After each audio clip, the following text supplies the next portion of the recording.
Hello, Internet. This episode is about dieting.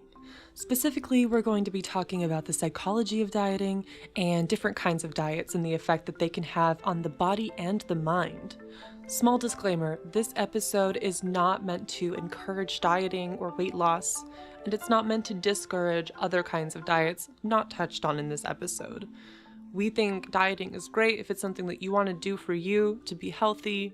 And over here at BrainStorm 9000, we are #BodyPosy and firmly believe that everyone should put their own mental health first, especially when it comes to your lifestyle and your body image. So please, don't let diet culture get the best of you. And we hope you find this episode informative. And on that note, enjoy the show.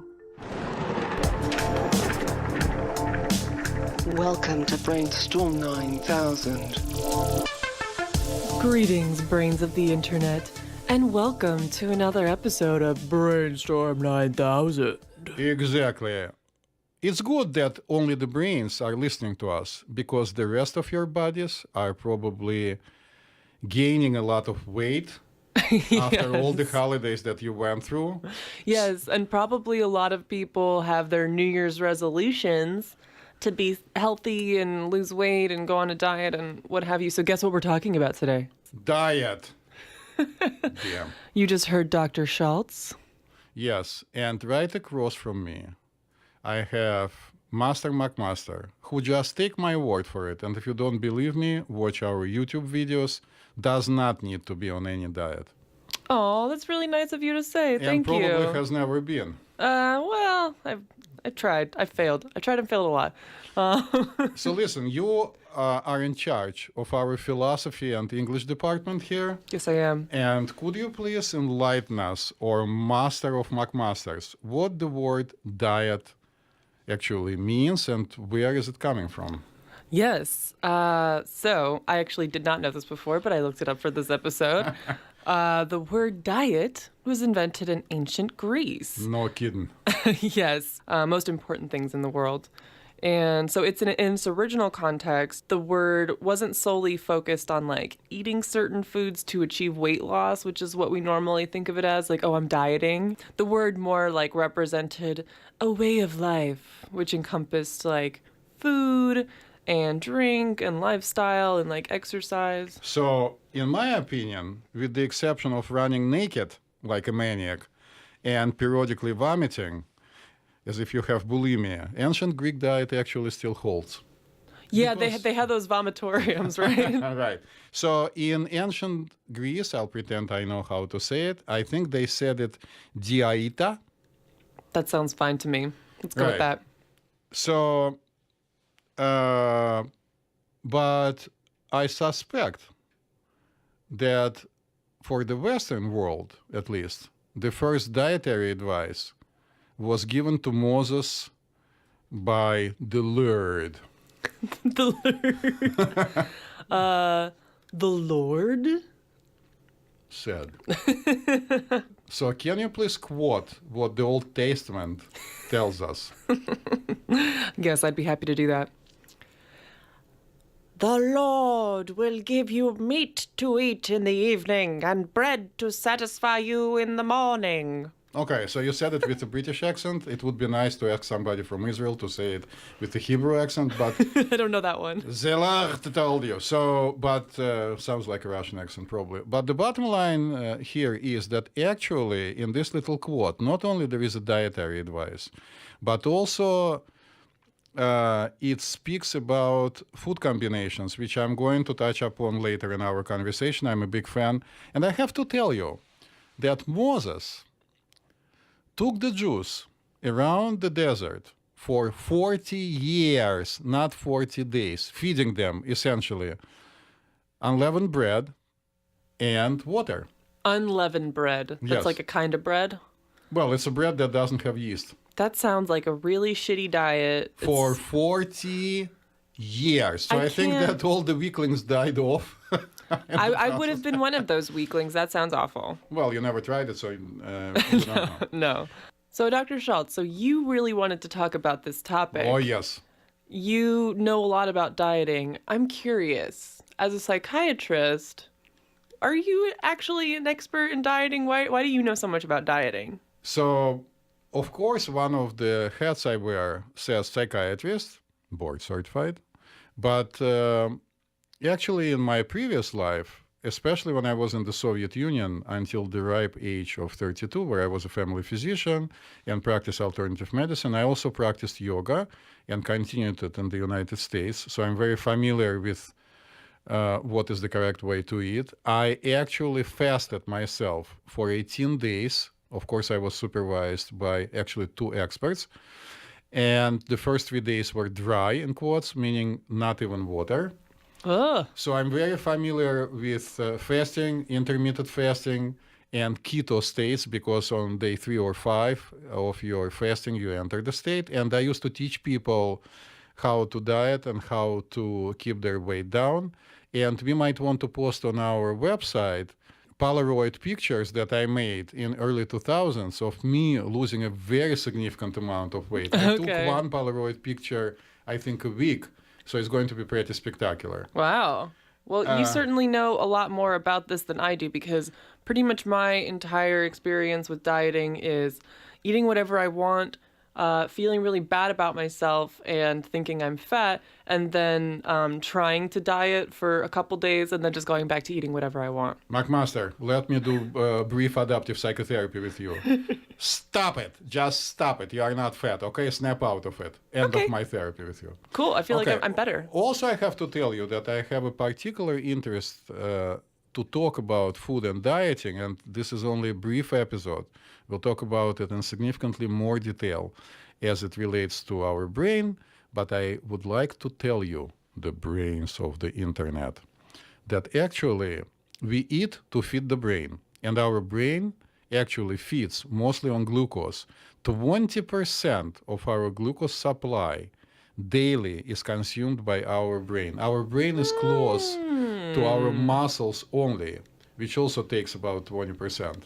So the brain is our main muscle, right? We think with it, hopefully, or at least we type with it when we send the messages, and we listen with it, hopefully. You use your brains when you listen to us. So I'm very interested to talk about what our brain wants and doesn't want us to do, and how screwed up sometimes it gets. I don't know what your stance is on all of this, so I'm looking forward to what you have to say. But I would like to tell you that I just appointed you also a head of our history department. Aha. So maybe you can tell us, how far back do you think we are going with these whole conversations about diets and dieting and healthy lifestyles? So we already went back to the Bible. Right, so it's at least 1,200 years ago. Actually, the Old Testament is probably significantly older, but I Googled it. They say 1,200 years. I don't believe it's that young. It's probably older.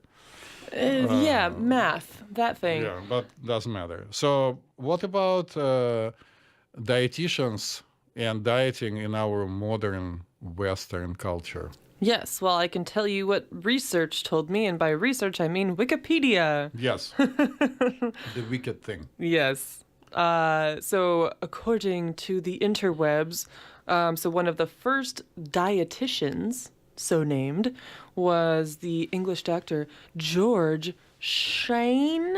Yes. Shane. Let's go with that. If not chain, because it's Cheyne. Yeah, and so he began this diet because he was a little overweight and was a kind of a binge eater and drinker. Right. I can relate.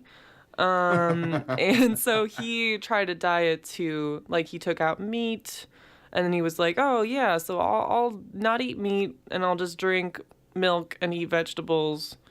And it actually helped.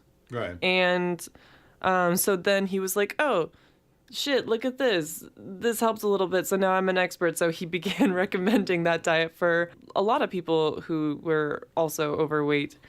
And then he wrote an essay of health and long life, in which he advised exercise and fresh air and avoiding luxury foods, which is basically the bedrock of the healthy lifestyle even today. Now, I don't know about the milk and vegetables diet, but... So I also, since you are mentioning milk and vegetables, Why don't you tell us, the master of all McMasters, about the liquid-based diet history, which, as it turns out, goes even further back, right? Yeah, this one is bananas. And like I said, I'm not a diet expert, but Right. I am our resident historian here. Yes. So, for the purposes of this show, I can inform everyone that as far back as the year 1028, which is, for reference, the year William the Conqueror was born. We all know who that is. Oh, of course. Of course. Who the hell is that? It is a dude named William who was a conqueror over in Europe somewhere. Right. He's really cool. So Killed a lot so of people. he was overweight, like a lot of people. Right. And so he was like, "Oh, I'm overweight, so I am going to go on a liquid diet. Let's try that. And let's try just drinking almost nothing except alcohol," which sounds kind of like a diet. I know people who've tried that before. Yes, and in Russia, still trying really hard every single day. And you know what? He lost weight. He lost No enough kidding. weight to start riding a horse again, which I guess is how you measure weight loss success back in the year 1028. Well, he probably killed his liver in the process. I can tell you that liquid diets were popular. Like, for example, Lord Byron, a famous, for people who don't know that he was famous, poet. I have heard of this name. Right, he's Irish, right? Sure. Right. He actually practiced a diet of vinegar and water. And Ah, that's what probably brought about his pale look. yikes. Isaac Newton, for example, also didn't have very strong health and lived his life by feeding himself by eating only chicken and drinking champagne. So I mean, that sounds pretty sweet. I would do that. why don't we talk about the fact that in 1863, if people in Europe wanted to ask each other, English-speaking Europe, are you dieting? They would say to each other, do you bend? Do you know why they said that? Yes, I had also looked this up. So so the word, in case you could not understand, the Dr. Schultz just said is Bant. Right. B-A-N-T. That's not Right. a mispronunciation. Right. And that was named after the English undertaker William Banting. What is the irony of this thing? The Undertaker taking people not to eat. You just said it. Yeah. So, So he had this method of dieting, which was to avoid sugar and sweet foods and starches and milk and beer and butter and all the things that we today know are bad for you. And wrote a pamphlet, and it became known as banting. So people would be like, "Do you bant?" right. So listen, let's jump into today's world where probably food industry has become an enormous part of our daily life. Yes. Right. It sure has. So the food industry is a bajillion-dollar industry, and the fast food industry, which has become a big part of our daily lives, is a multi-billion-dollar industry. The dieting industry, specifically devoted to like dieting techniques, weight loss programs, things like that, is a $70 billion industry. Amazing. and they're- $70 billion. It's a lot of money. You know, I don't really know what it's like to have that much money, but I feel like it would be a lot. Do you know how it's like to have $70 million? No. Neither do I. I can't relate. But so nowadays, I mean, there's a lot of like fad diets. There's a lot of different trendy diets, and there's a lot of different options that we all know of other than banting, which no one cares about anymore. Yeah, so let me talk probably about what's happening today, and first address a very urgent need of the brains and the bodies of the internet after they overate significantly during this holiday period is the issue of weight loss and maintaining, in quotes, healthy, unquote, weight.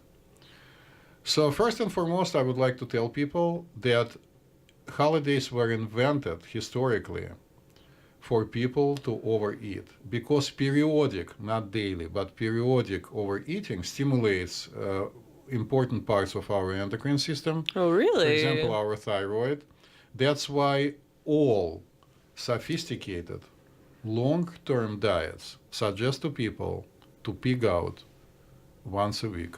Really? Because very low carb content says to the body that it needs to slow down the metabolism. So we can divide all the diets into two large categories. One, a temporary state when you change your eating habits just to lose, or believe it or not, sometimes gain weight. Yesterday, for example, I met a person in my office who is 88 pounds and wants to be 125, and I agree. Just doesn't have an appetite. My boyfriend's always trying to gain weight, which I'm like, "Ugh, you're so Right. lucky. You're like, oh, Right. it's so hard for me to gain weight. And I'm like, Yeah, but he looks Fury. pretty healthy. oh, yeah, no, he is. So if you are extremely overweight or extremely skinny, of course I'm going to tell you as a physician, and I'm telling you because it's common knowledge and makes sense, please see a doctor. Because there could be reasons which are way beyond your control for which you are overeating. Just to Right. name a couple of things for people. Hypothyroidism, low thyroid function, makes people gain weight.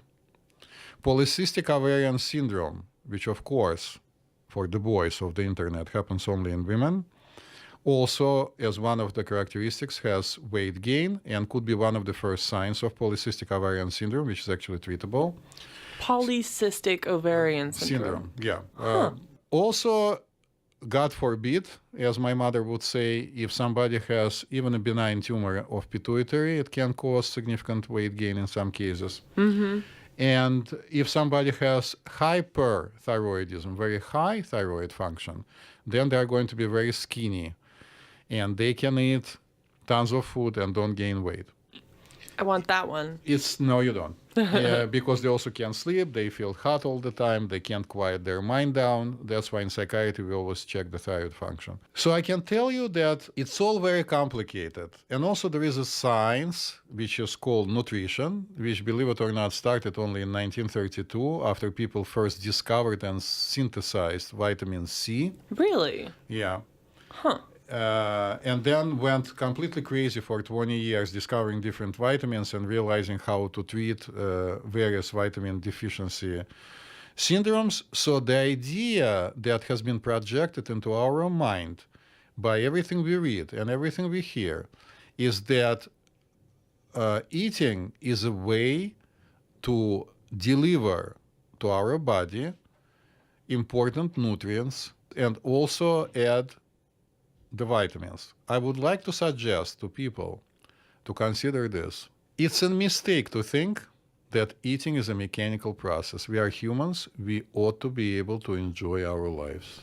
Yeah, well, and it's my understanding that our, human tastes in general Right. and like the love of food evolved for a reason. I mean, so like the taste for salt, for Right. example, and for sugar and like fats and stuff.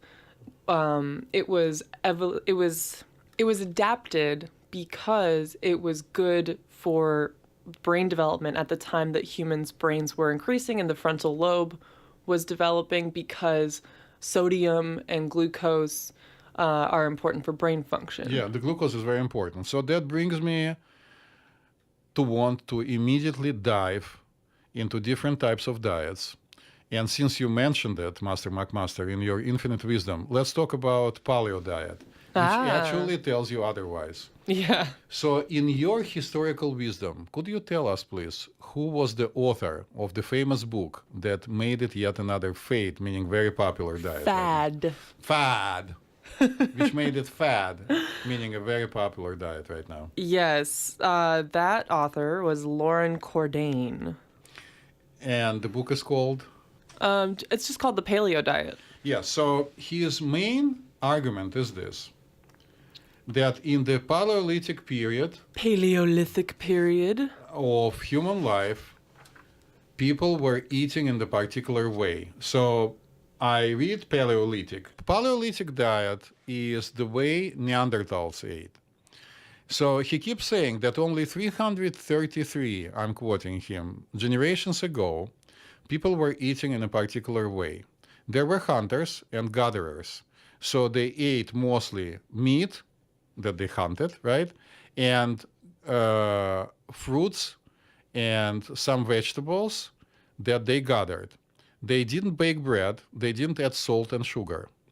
And then he goes to say that he spent many, many years of his life researching how people at that time lived, because gatherers and hunters still existed in the 19th century, and they were described. And they all were very strong, very well-fit people. Right, yeah. So the Paleolithic humans, the idea, as far as I understand it, is that then the human digestive system developed in a certain way, and so we should stick to that and then not eat all this processed Yes, he said that shit. pretty much what I keep repeating, that our brain has not evolved much, but of course it did. It just didn't do it in such a dramatic way as you see in the movies.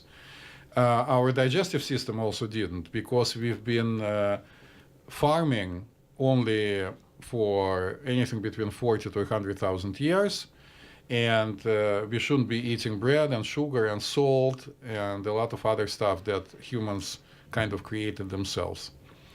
So I'm not going to argue or support any particular diet. I can tell our listeners at the end what I like and why. But one thing I would like to throw out there at you, the brains of the internet, is that yes, there is evolution, and yes, there is a thing which is called genetics, but we realize very clearly that there is a thing which is called the epigenetics. So modern human race created a particular artificial environment in which we live. And when you grow up, you are fed in a particular way, and your digestive enzymes are released in a particular fashion. Yes, so just to clarify for anyone out there who's not familiar, epigenetics is the effect of environment on gene expression. Right. So one of the people that is very well known in psychiatry, Dr. Pavlov from Russia, everybody knows about Pavlovian dog, or we would hope so. We even posted one of the most popular posts actually on the Instagram, when the Pavlovian dog trains Pavlov Yes. to write in his journal. You can look it up. He actually received his Nobel Prize for his extensive work in the physiology of digestion. And for the purpose of our discussion, what he showed was that depending on the content of food that comes into our body, different composition of digestive, let's call them juices in quotes, is released. So depending on what you eat, in what combination, your body reacts to it very differently. So paleo diet talks to people who believe that they can reset their clock to when they were the Neanderthals and be strong and healthy. But I don't know how long they lived, and I actually don't know how sophisticated their brain function was. And if there isn't evidence, fine. And if you like to do it, fine. Just be aware that, you know, in order for you to successfully sustain yourself on the Paleolithic diet, you would have to put a lot of effort into making sure that everything you eat is a part of the Paleolithic diet, and it can be sometimes socially awkward. Although I can tell you that in the city of New York, there is more than one Paleolithic restaurant. Yeah, one I'm of my sure. favorite ones, because the food is really good, is on 14th Street, and I want to say there's 7th or 8th Avenue. It's right across from one of the colleges.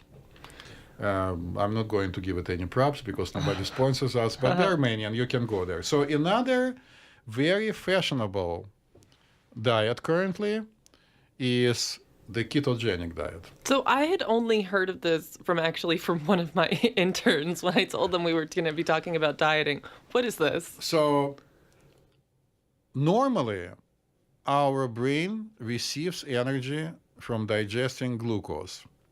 It was discovered in the 20s and in the 30s of the 19th century that in cases of intractable, meaning impossible to treat, childhood epilepsy, if you change their diet in a way that glucose is not available and the body will have to utilize fats in order to sustain itself and the brain,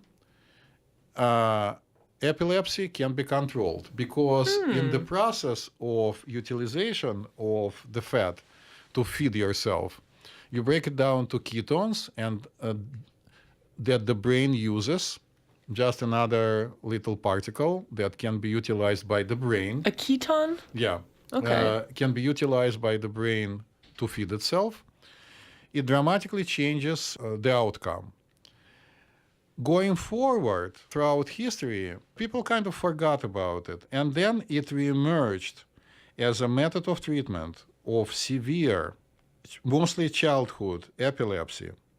So it's a diet with high fat, no kidding, the adequate amount of proteins, and very low carb. So the brain cannot eat the glucose. So It has to eat the ketones. So no pizza. No pizza. Damn it. Not for me. So it went to be used for treatment of children. For example, modified Atkins diet could be a good example. So then people started using it for treating various diseases, including Alzheimer's, ALS. I met people in my life who are very happy that they are on the ketogenic diet. I experienced a ketone state when I fasted for 18 days, as I told you in the beginning, and on day 3 or 5, it depends on how your body is, you usually go into the ketonic state, and then you feel extremely light in your body, you have tons of energy, and a lot of people, if they fast for more than 10 days, actually don't want to start eating again, because you feel really good and really energetic. But staying in the ketone state for a very long time for no reason whatsoever, meaning if you don't have a very difficult, untreatable illness, I do not have an opinion, and I don't think anybody can pass any educated opinion until very long term, meaning a few generations, studies are available of whether it's sustainable, meaning whether you can stay in this situation for a very long time. And doesn't the body need carbs to function? Doesn't the body need pizza? Well, from what I know, our body needs carbs, and a lot of people who introduce carbs-only diet talk about it. Funny story, I went to the residency training, and one of our residents, physicians, actually grew up in Italy. But he was an American, and he was kind of chubby, and all of a sudden we see that he's losing weight. So I asked him, what's going on? He said, oh yeah, that's very easy. I'm on a special diet. I eat only pasta and nothing else. And I thought to myself, lucky bastard. Right. I would like to take this opportunity to quote one of the best quotes from the movie Mean Girls. Is butter a carb? I agree. So another basically subdivision of ketogenic diet is now very, very popular intermittent fasting diet. I have heard of this. What is it? I really don't know. Intermittent fasting can be done in 3 stages. The ultimate stage, the warrior stage, they call it, I think. Yikes. When you eat once in 24 hours. And you can eat as much as you possibly can. And then there are other subdivisions. So the less extreme one is when you have an 18-hour break of not eating. So people manage to pack in the remaining 6 hours 2 or 3 meals. And they don't control much of what they eat. And then even the least restrictive one, when, for example, you start eating at 12 noon, you stop at 6 p.m., so you eat every 3 hours, you have 3 full meals, and then you don't eat for the rest of the day. And what's supposed to be the benefit of this? You lose weight. You go into ketogenic state, you keep losing weight, but it's sustainable because you are never hungry. So It seems like it takes a lot of planning. yes, it takes a lot of planning, and there are tons of videos that anybody can watch on YouTube where the proponents show you how easy it is, but you need to buy a gadget that is going to weigh your food. I have one at home. They're very sophisticated. I use those to weigh kittens Yeah. to make sure they're gaining weight. See? So it is very popular nowadays. And again, I just would like to warn people that you need to be aware that while you are losing weight, it could be a very good idea to be on one of the things, provided you are young and healthy. Like, for example, I would not do an 18-hour fast right now unless I went to a physician that I trust, which is very difficult to find, but I have one at least, actually more, and would get checked out, and we would discuss the consequences. And this physician would have to be not just any general practitioner, but somebody who has experience with people who go on fasting or different types of dieting. It's kind of like how that guy who was in Super Size Me went to a doctor before he was going to go on the McDonald's only diet. Right, which is a crazy idea because it's not healthy for you, of course. No, the post McDonald's diet evaluation did not look good for him. Yes, I know. So I covered, I think, most of the popular diets right now, but I would like to tell you that another one, which is called by Tim Ferriss, who wrote an amazing book and is very well known, and probably most of the brains of the internet heard about him, spoke about what he calls a slow carb diet. I have to tell you that recently I used it for probably about 4 months. Just Slow to see, carb? slow carb diet. Okay. Just to see what it is. And I'm going to give you a first-hand account of it. Again, I don't support it. I don't deny that it's effective. I just want to introduce to you what are the ideas. So what he says is this. Look, ketogenic diet could be very effective for somebody who wants to lose weight, but it's very difficult to keep up with it because it requires almost a heroic effort not to eat carbs at all. So what he suggests is to follow, he says 5 main principles that I'm going to tell you, but it's going to turn out to be probably 6 or more. So principle number 1, you avoid all, in quotes, white carbohydrates, meaning anything that is white, like rice or bread, even if it's not white, it's still white. Okay. Potatoes, right? Even quinoa, you don't eat them at all. Huh. Principle number 2, you eat the same few meals over and over again, and I'll give you an example. Principle number 3, do not drink any calories, meaning carbonated drinks like Coca-Cola is not a good idea. You need to drink water. Rule number 4, don't eat fruit. He says that people of European descent don't need fruit because they are predecessors, like people they came from 500 years ago, didn't have any access to fruit. I'm just saying.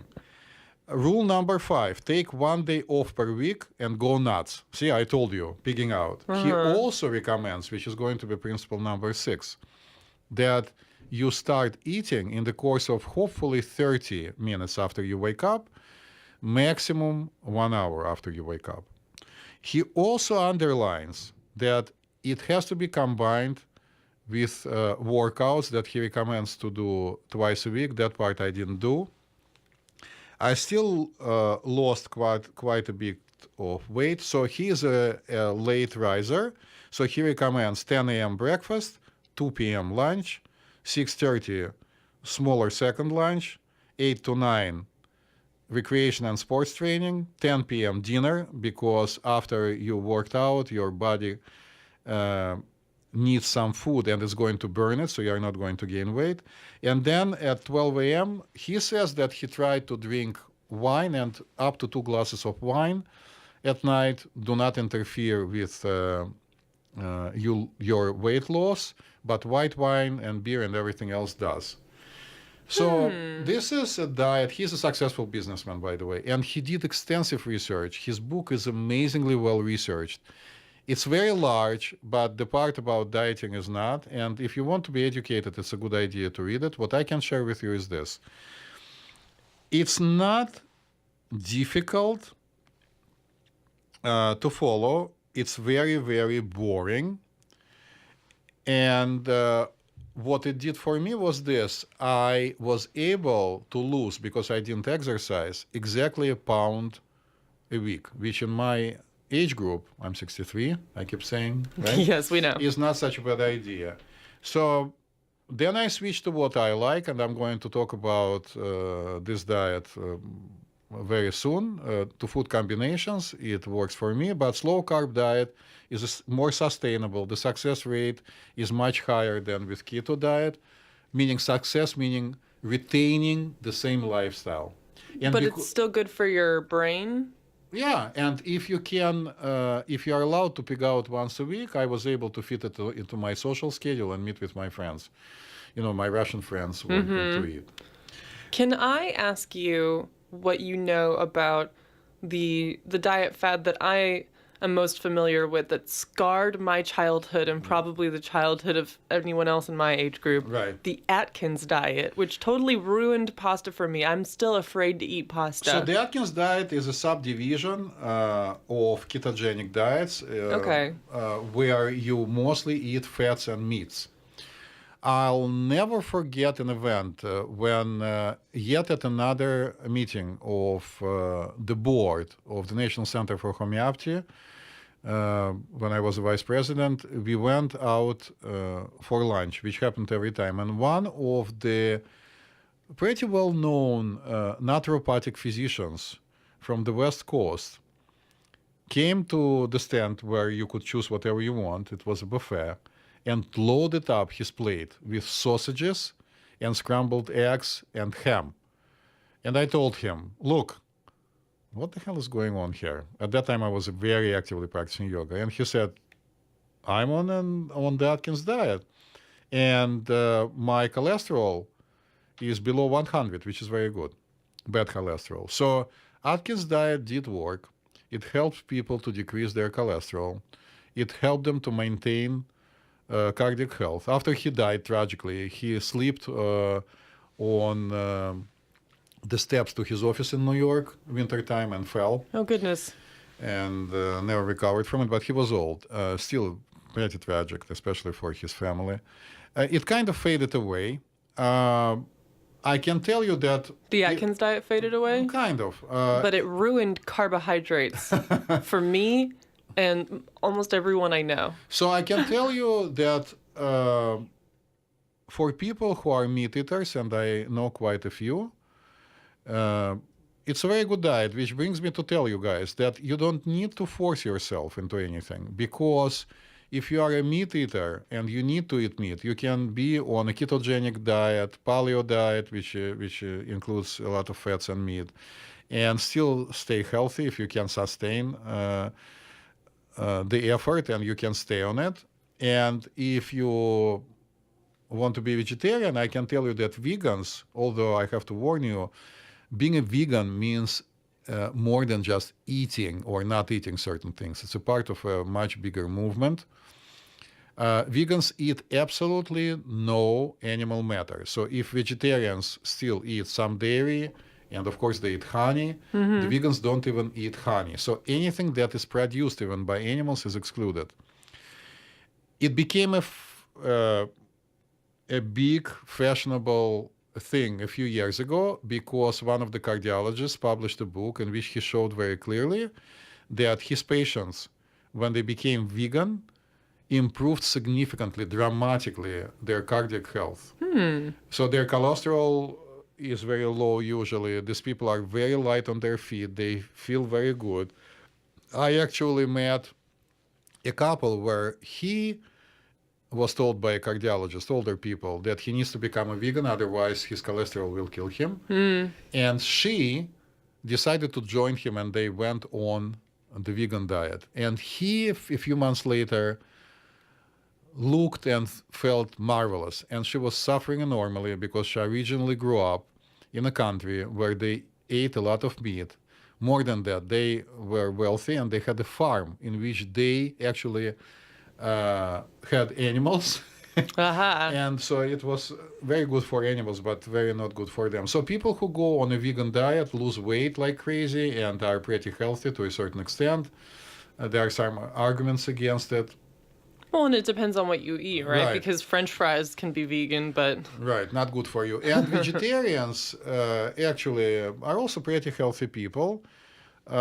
In India, for example, there are entire states, not everybody in India, not at all, is a vegetarian, but entire states which are vegetarian. We currently have in our office one of the interns who is a vegetarian. And these are very healthy people. So to kind of begin to sum it up, I would like to tell people the following. Yes, you might need to lose the weight, but you need to be very clear on what this diet is going to do for you and whether or not you'll be able to stay on it for a significant amount of time without altering your social life. So my advice to you is, if you are, in quotes, a normal millennial, and you go out drinking and you go out with your friends and you want sometimes not to think about what you eat, I think the slow carb diet, and I don't know Tim Ferriss, I have no relationship with him. Unfortunately, seems to be a very nice guy and smart. I've seen a lot of his videos, and of course I read his books and books that explain his book.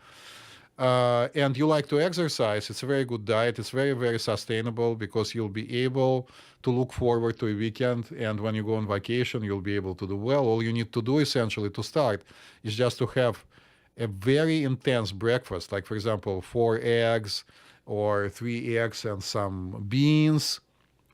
He details it. So you get about 30 grams of protein in you with no carbs, and you already start losing weight. If you want to be very healthy, and your main, which I recommend, and your main objective is to be able to maintain a healthy weight, and you don't have any medical issues, my favorite actually is a food combination diet. Oh yeah, so what is that? Because so far I'm sold on this. I want to be healthy, but I'm not gonna. The food combinations diet was introduced to the Western world by a famous dietologist, Herbert Shelton. I'm holding his book, Food Combining Made Easy, in my hands. It looks old. Actually, I bought it probably a month ago Really? on Amazon.com. They keep reprinting it, so it's 63 pages. Okay. You can look at it, Master McMaster, and it has all the information you need. So he brought to the Western world ideas of Ayurvedic medicine. So I'm going to rephrase what he says and tell you that one of the concepts that a lot of people miss is this. In order to digest, to receive energy, you need to spend energy, right? Okay. So you call it an efficiency coefficient, right? Or do you call it coefficient of efficiency? Both of those sound fine to me. Needs to be positive. So people say that, for example, when you eat celery, you spend more energy chewing it than you get out of it. I don't know about it. I don't know that it's accurate, actually. You're starting to remind me of the part in Clueless when Cher's like, well, you burn more calories if you cut it into small pieces because look at all the calories you're burning just cutting it. Right. By the way, working out your way out of being fat is not going to happen. It ain't gonna happen. Can you say ain't gonna happen? Ain't gonna happen. Exactly. Because when you start looking into not what your machine in the gym tells you how many calories you're burned, but actual research, you really need to be like Phelps. I mean, if you swim like crazy, which takes up a lot of energy, or you exercise extremely intensively, you might be able to get rid of a couple of calories. But of course, it's a good idea to work out after you ate a lot or before you ate a lot, but not immediately, right? So food combinations tells you that our bodies were designed in a way that it can accept certain types of food easily and digest it nicely, and certain combinations of food are unhealthy for you. You can go online and just punch in food combinations and Sheldon. It's a very easy thing to understand. It has tables. So what he says is that until 12 noon, you should eat only fruit. You cannot combine fruit with anything else at all. And certain fruit cannot be combined with other fruit. Like, for example, watermelons should be eaten separately, even from each other, and bananas should be eaten separately. It's a Sounds little so bit, complicated. yeah. And then from 12 to 5 p.m. -ish, you can eat complex carbs and veggies. And from 5 to midnight, you can eat one type of protein. Shouldn't combine proteins, meaning when you eat meat, you don't eat beans. When you eat meat, you don't eat fish and stuff like that. So proteins there are healthy meats, poultry, right? Natural cheese, for example, cheddar is a natural cheese, Swiss cheese is a natural cheese. You can Google all this stuff. What does the time of day have to do with it? According to Ayurvedic medicine, during certain times of the day, our body is more inclined to digest certain things. So the concept here that I'm going to say, Sheldon doesn't say it, is very simple.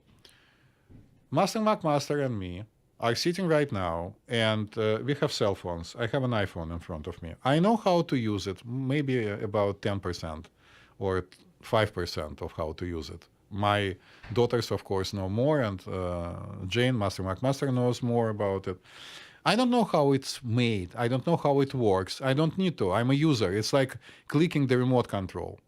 So in the ancient times, people who now represent Ayurvedic medicine learned, did tons of research that we don't need to know anymore, and just know how things work. We are currently, in our Western society, don't have access to the initial information, to all these double-blind placebo-controlled studies that they did thousands and thousands of years ago. Oh, they did double-blind studies thousands of years ago? Oh, absolutely. I'm pretty sure they did everything. Just imagine that we are digressing a little bit, but just imagine that you and I are talking 200 years from now, when everything is cloud-based, and then all of a sudden there is a catastrophe. All the computers are destroyed, cloud does not exist, books are all burned, everything is in shambles. 1,000 years ago, there is going to be no evidence left, just the pyramids. Uh-huh. So it's possible. So I tried this lifestyle myself for many, many years. I love it. My mother, when she was 80, she lived to be 92 and always watched her weight, I have to tell you. Told me that she is too fat and she needs to lose weight, and decided to listen to me, and I put her on food combinations. You don't need to be a vegetarian, you can eat meat.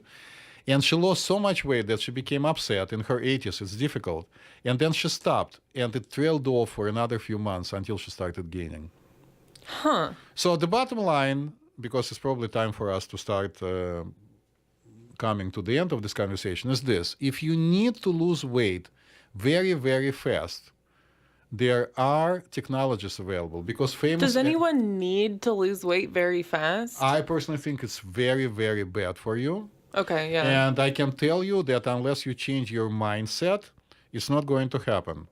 I need to mention one more thing. Commercially available diet systems. So the famous ones are Nutrisystem, Weight Watchers, and probably more. A Nutrisystem my younger daughter tried when she was a teenager.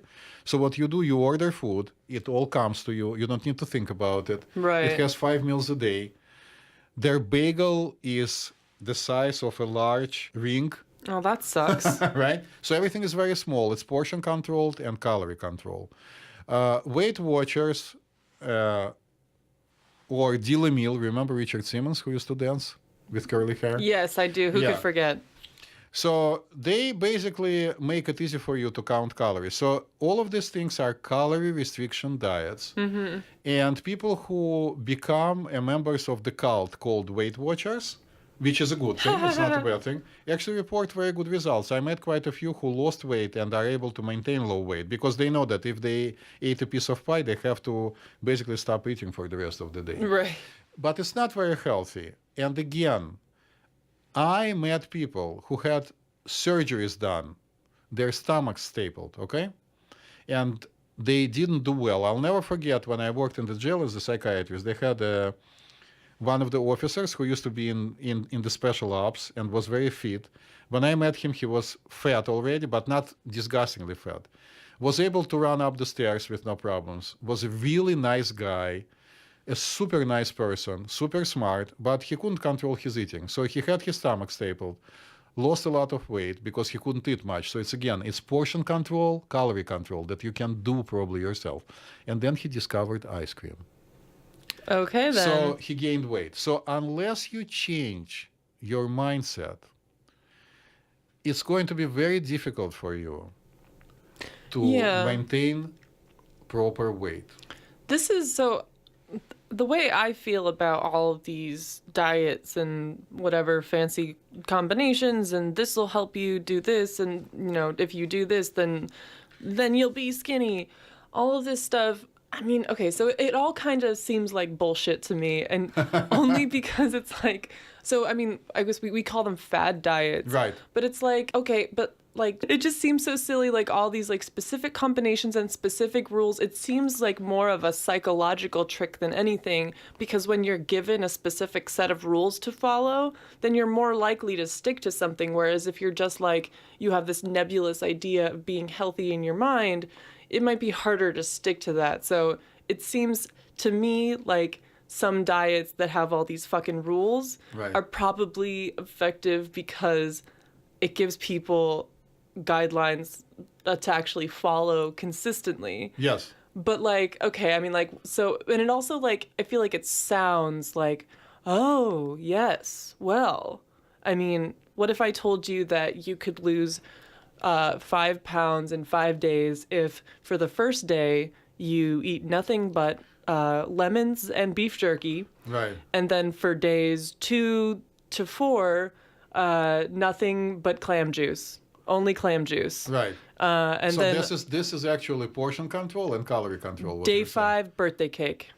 Right. Then you're going to lose 5 pounds in 5 days. Boom. That's the McMaster diet. Yeah, you can check out, for example, a video on the internet on YouTube, which is called Military Diet, which is kind of ridiculous, but people would lose weight on that. So again, I agree with you, except unbeknown to you, there are certain, in quotes, diets, like, for example, food combinations that really work, and vegans, and I'm not a proponent of veganism. I'm not a vegan currently. I used to be for many, many years.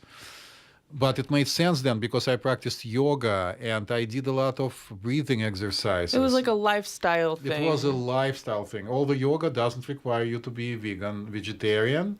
And I know quite a few people who successfully practiced hatha who eat meat. But it's like what we originally said about the definition of the word diet. Is it's about kind of like lifestyle. Everything put together. So yeah, so it's not just like, oh, if I cut out all my carbs and don't worry, like I don't have to worry about calories and I don't have to worry about exercising. Like that doesn't sound like a very healthy diet. And if all you do is curb your calories, but like, oh, but I can still eat ice cream. It's like people know you can't just do one thing and then magically you're gonna lose weight. It's gonna take work. And yes. You're gonna so, for example, do Tim Ferriss's book, and I'm just a big fan. I have to admit it, and I just think that realistically, for most of our listeners, reading his book is going to be amazing because he talks about a lot of things: proper exercise, maintaining sexual health for both women and men. What's the name of his book? The name of the book that I read is The 4-Hour Body: An Uncommon Guide to Rapid Fat Loss, Incredible Sex, and Becoming Superhuman. All of this stuff sounds like such bullshit. But you know what? You haven't read it, and if you read it, the guy did an enormous amount of research, including on himself, including implanting things that counted his measured his glucose levels, did a lot of stuff, and gives a very good advice for supplements.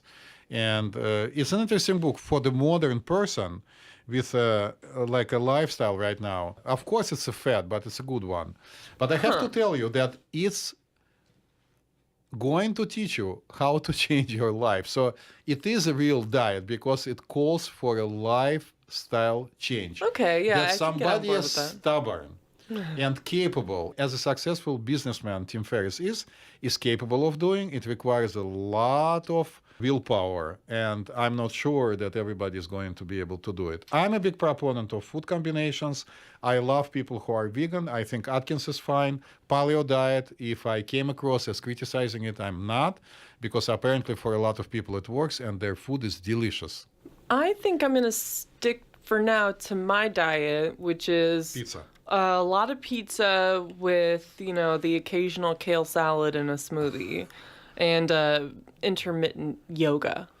Right. But Dr. Schultz, before we wrap up, I have to ask you, what would you say, in your medical opinion, are the best kinds of food for your brain? Like brain food. Any food that supplies you with two important components: receiving pleasure when you eat it, and not making you guilty. So this is the first component. And the second component, providing balanced nutrition. So the best food for you is complex carbohydrates. Really? High quality proteins. High quality fats. High quality supplements. And we are going to have a special program which Yes. I'm calling right now inside of my head food for thought. Oh. Yeah, but it's So clever. So classy. Can I so I actually didn't know this, and probably, a lot of people do, but complex carbs are foods like, very high quality grain rich bread, so simple carbs would be something like, just like, sugar, yeah, like cookies. donuts. Yeah, like Yeah. soda. Yeah. Okay. So on this positive note, maybe we can wrap up and say to people, keep your brains wide open. I'm going to throw out keep your brains healthy. Yes. How about that for a change? We'll talk to you soon. Okay. Goodbye, Earthlings.